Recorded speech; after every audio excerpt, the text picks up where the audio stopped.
Everyone is telling you something different, and now you feel more confused, not less. The doctor might be right. The therapist may be right.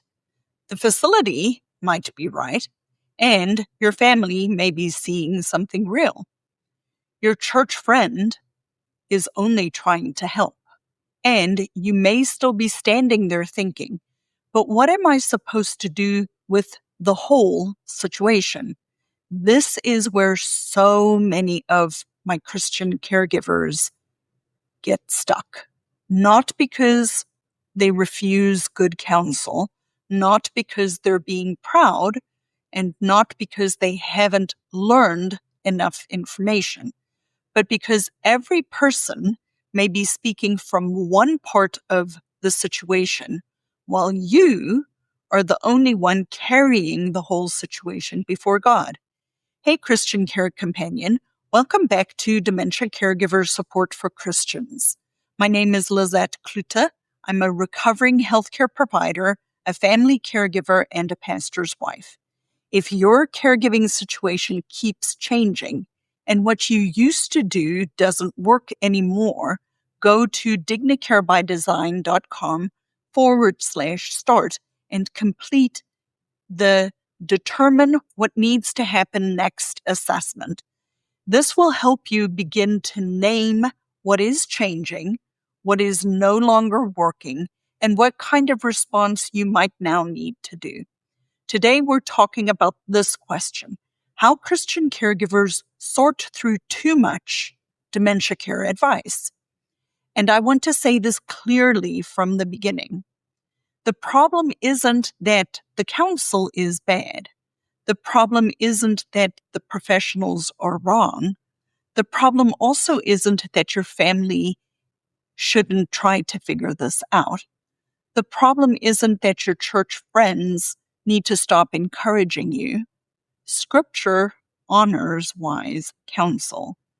Proverbs 24 verse 6 says in the ESV, "For wise counsel you can wage your war, and in the abundance of counselors there's victory."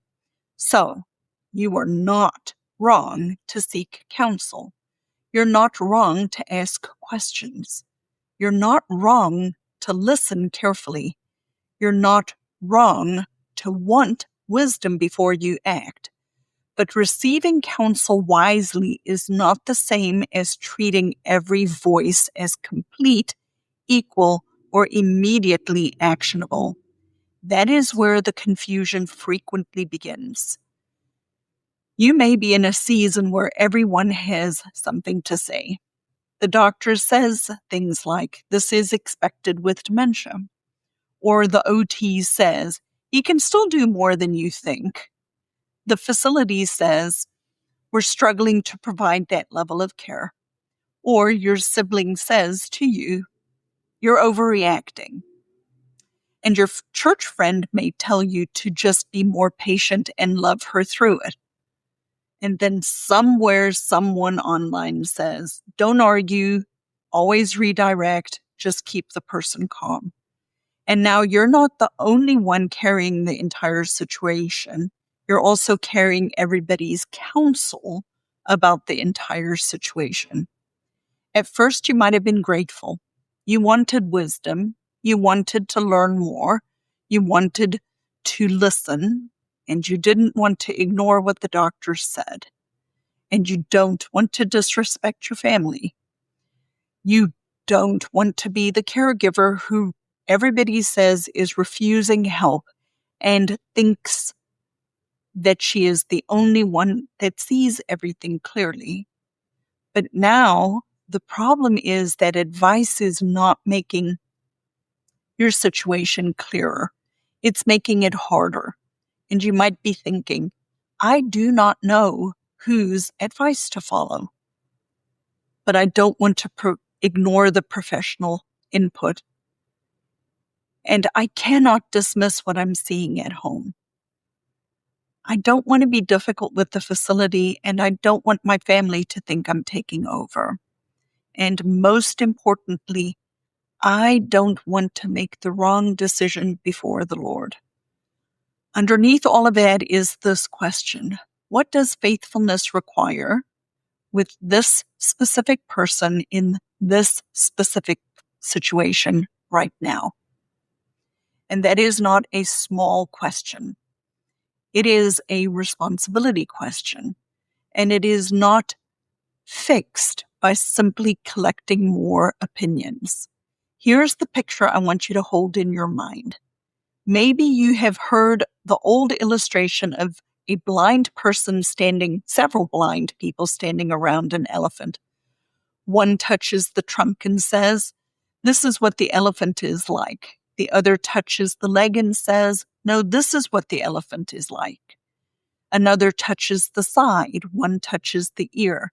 Every person is describing something real, but every person is only touching one part. And that is what dementia care advice can feel like. The doctor touches the medical part. The therapist is touching the functional part. The facility is touching the staffing, safety, and policy part. The attorney is touching the legal part. The financial advisor is touching the money part. Your family is touching the history, the promises, the fear, the guilt, the grief.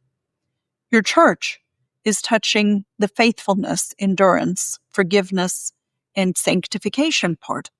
All of these parts do matter, but none of these parts by itself is the whole elephant. And you are the one standing in front of the whole elephant, asking, what does caregiving now require? And that is why this question is not simply, who is right?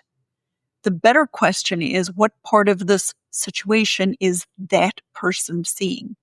And then, how does that part fit into the whole responsibility that I am actually carrying? Because each system has a proper question. The healthcare system asks you, what is happening medically, cognitively, physically, behaviorally, and what, based on that, is what we recommend. It's important. The legal system asks, who's allowed to make the decisions, sign the documents, protect this person, and act on their behalf? And that is important. The financial system is asking, how do we pay for care, services, housing, equipment, daily support? It is very important. Then the care facility system is asking, where can this person live? And what kind of level of care does that setting need to provide?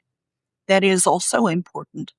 And then our faith and moral community asks the following: what does Scripture say about caregiving? That is very important. But there is a system that nobody talks about. That is the whole system, the care system. And that question is different. The care system question asks, what does care now require? Who is actually able and who is authorized to carry it? And what has to change so that care can continue faithfully under the real, actual constraints in this particular situation? That is the question that you are left holding. And that is why you can receive good input from several places and still not know what to do. Because the doctor is giving likely a correct medical recommendation, but the doctor may not actually know what is happening at night. The therapist might be giving you a helpful plan, but the therapist is not seeing what happens when you're alone and they refuse. The facility might be explaining the policies, but the policies don't answer what responsibility still is yours. Your sibling may have a real and valid concern, but your sibling may not see all of the things that you are carrying every single day. And your church friend can be encouraging, but encouragement doesn't tell you what to do when it is no longer safe, stable, realistic, or sustainable. Again, this doesn't mean that they are wrong. It just means that their counsel might not be complete. And partial counsel has to be located before it can be applied. A faithful caregiver does not honor counsel by pretending every voice sees the whole situation. A faithful caregiver honors counsel by asking, what part is true? Which part might actually only be partial? What part is applicable here? And what part cannot actually be carried? Earlier in your caregiving journey, one piece of advice might have been enough. The doctor gave you an instruction and you were able to follow it. A therapist made a recommendation and it helped. Your friend gave a suggestion and it worked. The routine solved the problem for a while, and a podcast like this might have helped you understand what was changing in your caregiving journey. But now your situation may not be that simple anymore. Your care needs may be more complex.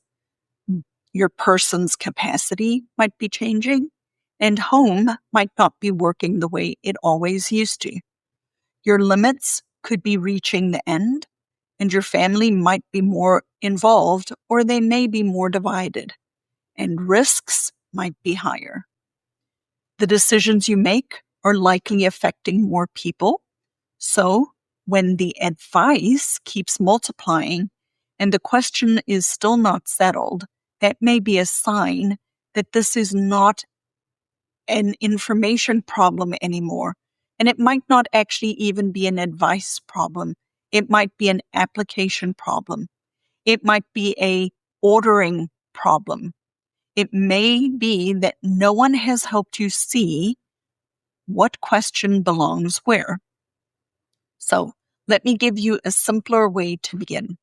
When you receive advice, do not at first ask, should I follow this or ignore it? Ask 3 different questions. First, what part of the situation is this advice actually addressing? Is it medical? Is it functional? Is it legal? Is it financial? Is it family? Is it spiritual? Is it emotional? What kind of advice is it? This question helps you stop treating every piece of advice or counsel as if it is speaking to the whole situation, because it may not be. Secondly, does this advice actually fit the situation? Does it fit where the person is currently? Does it fit where the person is living? If they are in a facility, is it suitable for the facility? Does it fit the help you have in the house? Does it fit your money, time, risk tolerance, and authority structure? And does it fit what is realistic right now?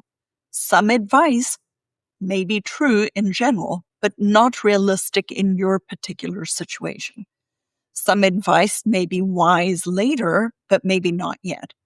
Some advice may apply to one part of your situation, but not the whole. Thirdly, what responsibility does this counsel clarify or change? Does it mean something needs to be watched? Does it mean you need more or better information? Does it mean that somebody else needs to do something? Does it mean the person with dementia can no longer carry something that they used to be responsible for? Does it mean that the old arrangement isn't working? Does it mean waiting now is accepting more risk? These questions help you move from scattered advice to an ordered responsibility, and they also remove some false choices. You don't have to choose between honoring the doctor and telling the truth about what happens at home. You can go back and say, here's what is happening at home. Does that change your recommendation? You don't have to choose between respecting the therapist and pretending their recommendation works when they're not there. You can say, this works when you are there, but I cannot to do this when we are alone. What does that tell us? You don't have to choose between cooperating with the facility and staying silent about a serious concern. You can say, I understand your policy, but I need to know what level of help you can actually provide. And you do not need to choose between honoring your family and letting family pressure replace the reality. You can say, I know that this sounds sudden to you, but here are the repeated examples of what I am seeing. And you don't have to choose between receiving counsel and admitting your limits. You can say, I'm not rejecting advice by admitting that I cannot carry all of this. It's not arrogance, that is discernment. You're not refusing counsel. It's receiving counsel under wisdom with reality, responsibility, and being obedient before the Lord. Because Christian caregiving is not merely about collecting other people's opinions. It's about your faithful stewardship of your real responsibility. However, you and I, we are not God, and we don't see the whole picture, and we cannot remove every risk, and we definitely cannot get every professional to agree. However, you can tell the truth about what is happening. You can receive counsel without surrendering your own discernment. You can honor professionals without pretending that they are the ones carrying the responsibility. You can respect your family without letting family pressure replace reality. You can receive encouragement from church friends without using encouragement to avoid hard decisions. And you can receive advice online without letting general advice overrule your actual situation in front of you. Faithfulness does not require you to treat every voice as complete. Faithfulness requires you to receive counsel wisely and ask, what does this mean for the actual responsibility God has placed in my hands? So, if you are carrying a situation where everyone is saying something different, remember this. You're not failing because the advice feels confusing. You might be carrying a situation where many true parts have not yet been put into the right order. And the next faithful step may not be to add one more voice. The next faithful step may be to stop and sort out what you already know. What part is this person seeing? Does that apply here? What does it change? What responsibility is mine to carry? When the advice is multiplying, but the responsibility is yours, the need has changed. You do not need more input. You need your actual situation interpreted and put into the right order. This is the kind of situation Dignicare Direct Advisory Access is built for. It's not more generic dementia information. It's not more advice. It is a private Christian advising relationship where your actual care situation can be known, reviewed, interpreted, constrained, and ordered over time, so that your next faithful step can be identified under the actual constraints in your life.